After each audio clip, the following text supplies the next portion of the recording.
अगर पति पत्नी में नहीं बन रही है, उनके रिश्ते आगे चलने की उम्मीद नहीं है और वहाँ पे उनके बीच में मुकदमेबाजी शुरू हो गई है, तो ऐसे सिचुएशन में तलाक एक सबसे अच्छा माध्यम होता है आपको अपने जीवन में सुकून लाने के लिए। आप लोग, अगर आपको लगता है कि आपके जीवन में ये रिश्ता आगे नहीं बढ़ पाएगा, परिवारों के बीच में बहुत दूरियां बढ़ गई हैं और ये रिश्ता किसी भी हालत में नहीं चलेगा, तो मुकदमेबाजी से आपका फायदा नहीं है, आपको वहाँ पे तलाक ले लेना चाहिए। और तलाक का जो सबसे आसान तरीका है वो है म्यूचुअल डाइवोर्स।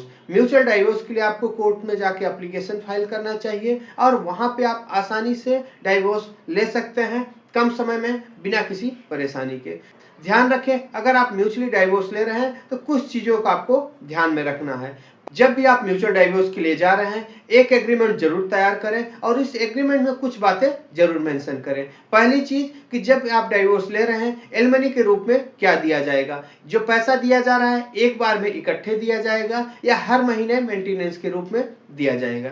इसके अलावा अगर आपके बच्चे हैं तो इन चीज़ों को जरूर मेंशन करें कि बच्चा किसके पास रहेगा, उसकी देख रेख, उसके पढ़ाई के खर्च, बाकी मेंटेनेंस कौन देगा और कितना अमाउंट को कैसे कैसे देते रहेगा। साथ ही साथ बच्चे के भविष्य के लिए उसमें हायर एजुकेशन की बात आएगी, शादी की बात आएगी, तो उसमें किस तरीके से किसकी रिस्पॉन्सिबिलिटी रहेगी, ये एग्रीमेंट में जरूर लिखें। साथ ही साथ अगर आपकी कोई प्रॉपर्टी है, प्रॉपर्टी में पत्नी का कितना हिस्सा रहेगा, बच्चे का उसमें क्या शेयर दिया जाएगा, उन चीज़ों को बिल्कुल क्लियर मेंशन करें। अदरवाइज आप जब भी डाइवोर्स के लिए जाएंगे, वहाँ पे बाद में आपको एक प्रॉब्लम आएगी और वहाँ पे पत्नी आपको इस तरीके से ऑब्जेक्शन लेगी कि मैं डाइवोर्स तो लेना चाह रही हूँ लेकिन अभी हमारा पैसा डिसाइड नहीं हुआ कि कौन किसको कितना पैसा देगा। क्योंकि सबसे बड़ी बात होती है, जब भी हस्बैंड वाइफ अलग होते हैं, पत्नी को पैसे वहाँ पे चाहिए होते हैं उसको अपनी लाइफ को सर्वाइव करने के लिए। इसके लिए दोनों पार्टी तैयार तो हो जाते हैं तलाक के लिए,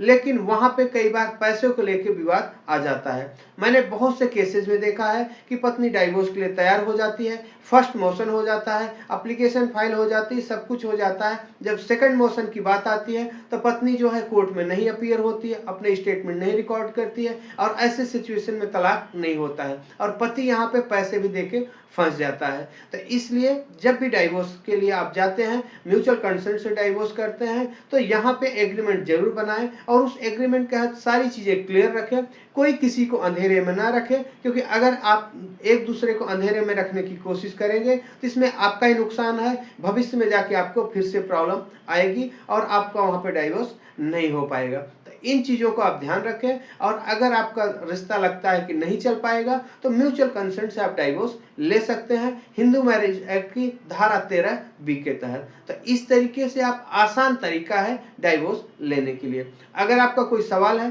कोई सुझाव है तो आप कमेंट्स करके पूछ सकते हैं, हम कोशिश करेंगे आपको जल्द से जल्द जवाब देने के लिए। धन्यवाद।